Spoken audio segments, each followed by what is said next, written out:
friends, it's still cold out there. Soup Monday. I was in the mood for a ham and cheese sandwich. I said, you know, why don't I make a ham and cheese soup out of it? That's what I ended up doing. It's delicious, it's creamy, it's silky, it's cheesy. It's an amazing soup. I know you're gonna make it. I know you're gonna love it. Remember, thumbs up if you like the video. Don't forget to subscribe to the channel. And don't forget to ring the bell. Stay tuned, friends. We're doing it right now.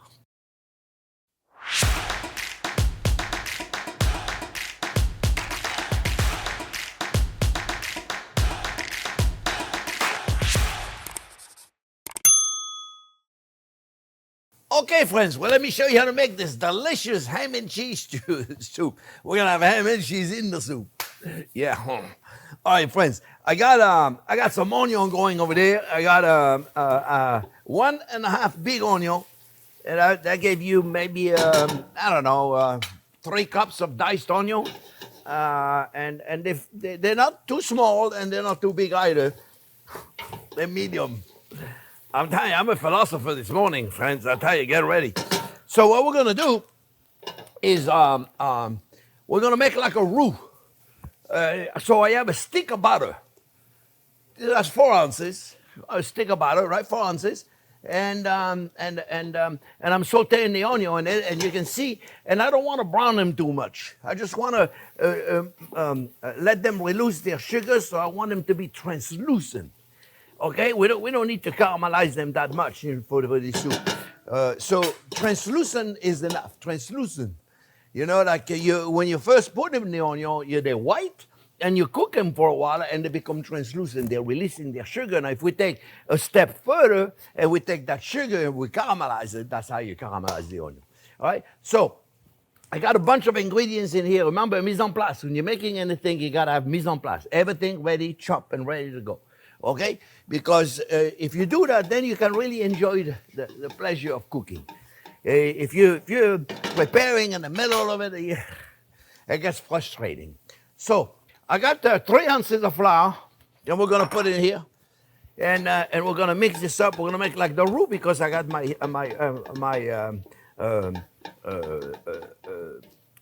butter in there, and we're gonna make a roux right there, you know, with the juice of the onion and the flour right there, and we're gonna cook this for a second.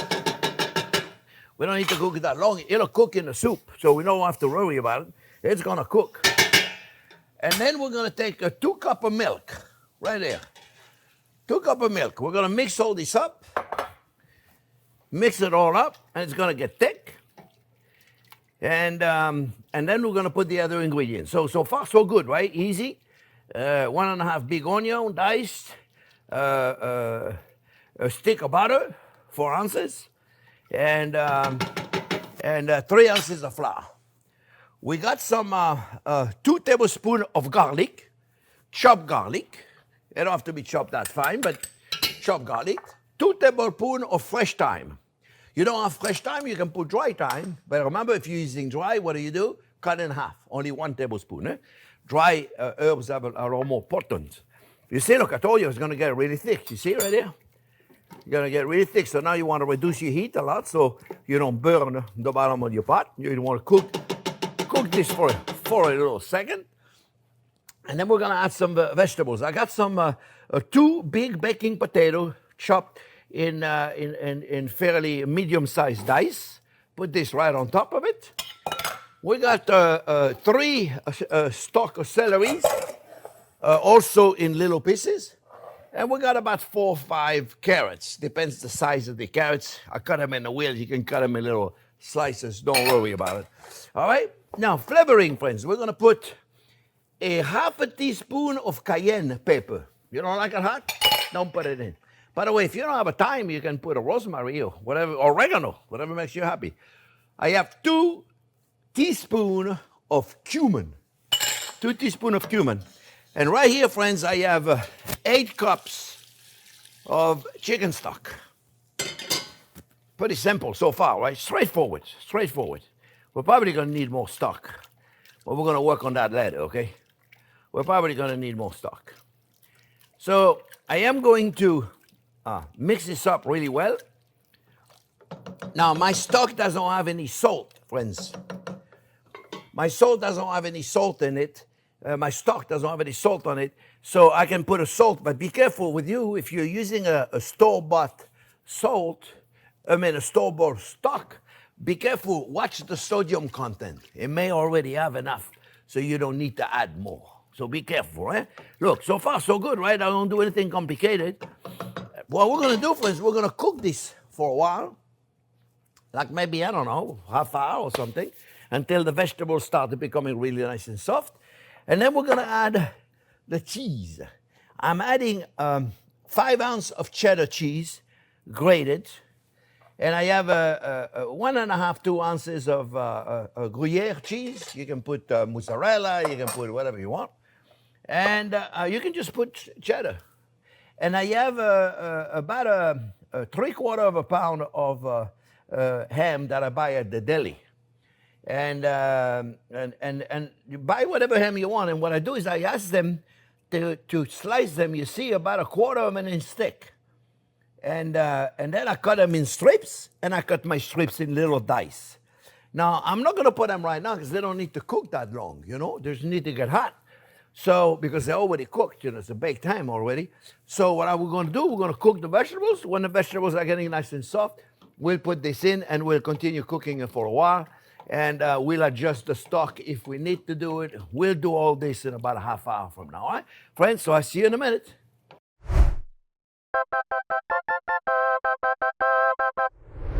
Okay, friends, well, it's been about 45 minutes. Just make sure your vegetables are really like in 80, 90%.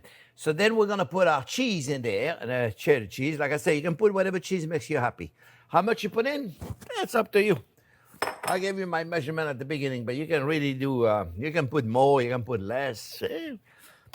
Cheese is a very personal thing, right? And then the ham, we can't forget the ham in the ham and cheese soup, right? We got ham and cheese now. So, friends, what I'm going to do now is I'm going to add, I forgot to tell you, almost. That's why I left it here. I added also an extra cup of milk.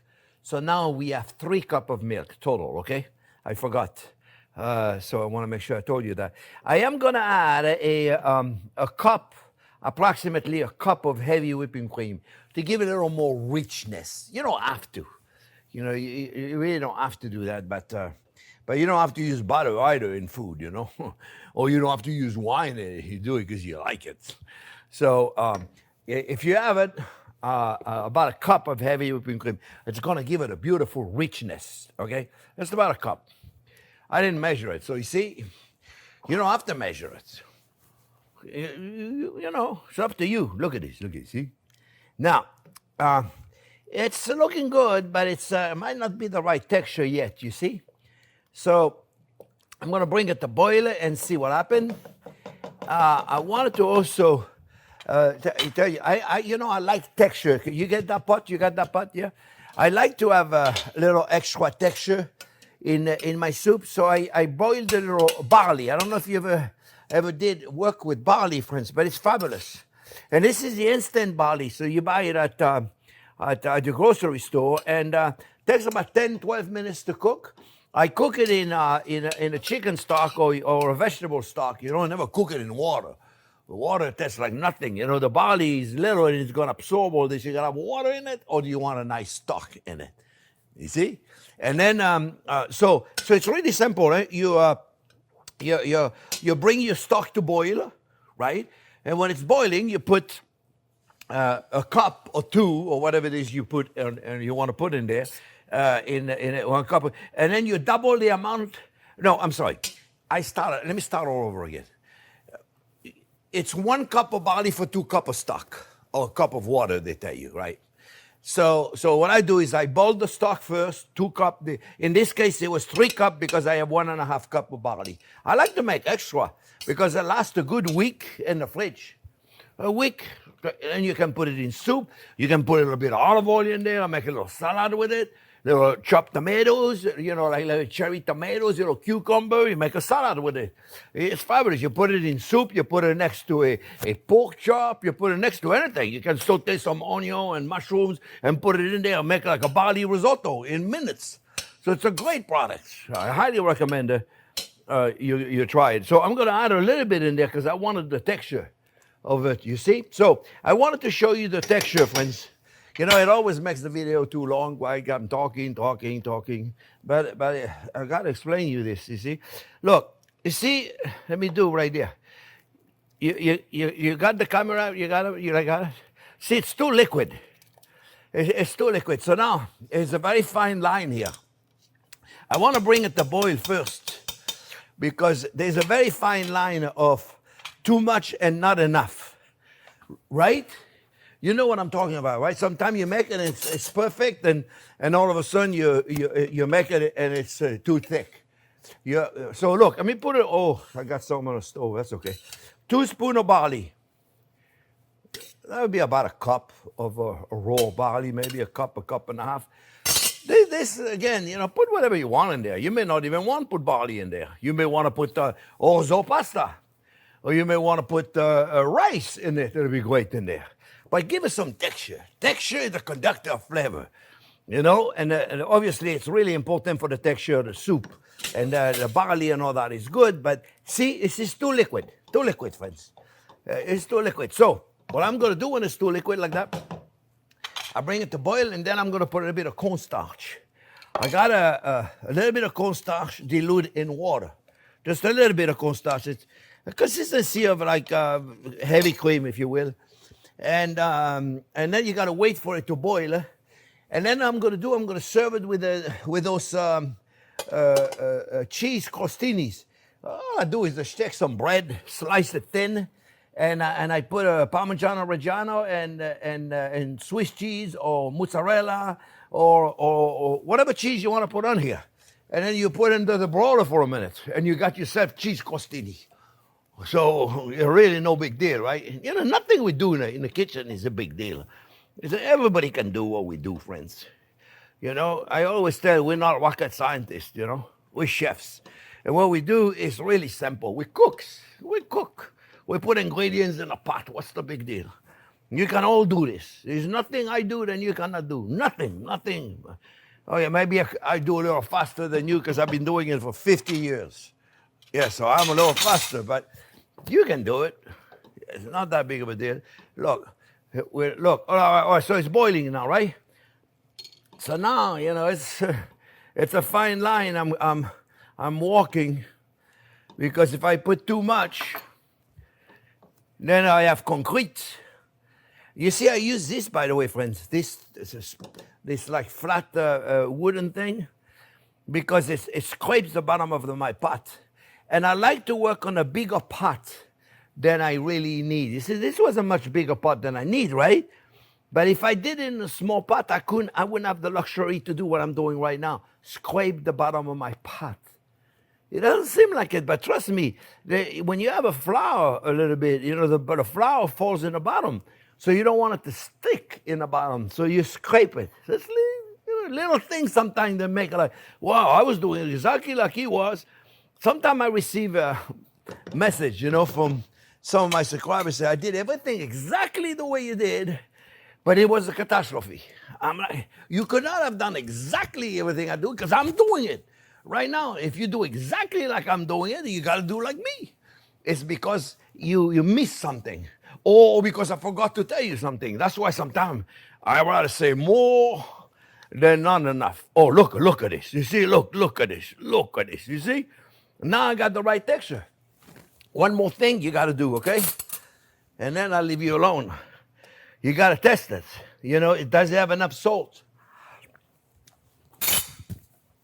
Wait until it's not so hot. Well, you know, it could use a little more. So just give it a little more. Be careful now, okay? No, I got it. Look. I'm going to put the crostini here. Now you'll see the texture. I'm gonna plate it, okay? You're going to see what I'm talking about. This is going to be delicious. It's going to be like a meal. Look at this thing. I'm telling you, friends, I got to pour it the other way so the camera can see it. But this is a beautiful texture. Look at it. Look at this thing. You see what I'm talking about?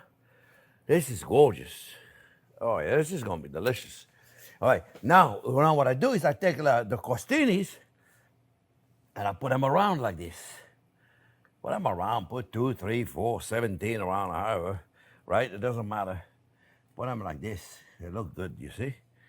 Right there. All of a sudden you have a meal. And you know what I like to do? I take a little bit of the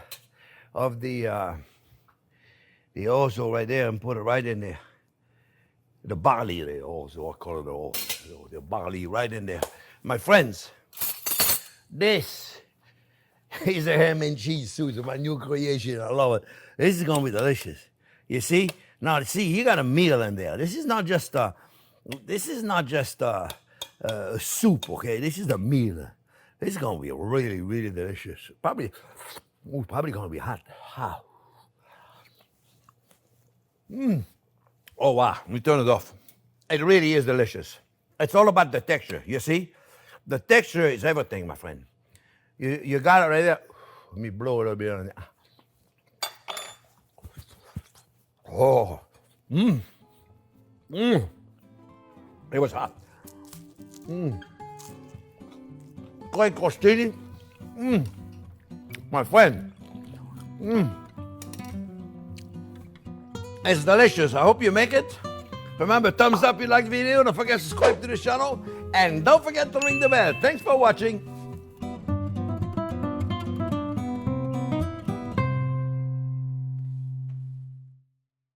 I did it again. I burned myself. I'm telling you, it's like I'm supposed to wait a little bit, but I forget. Oh, it is delicious. This is a new one. I like it. I'm going to make it again.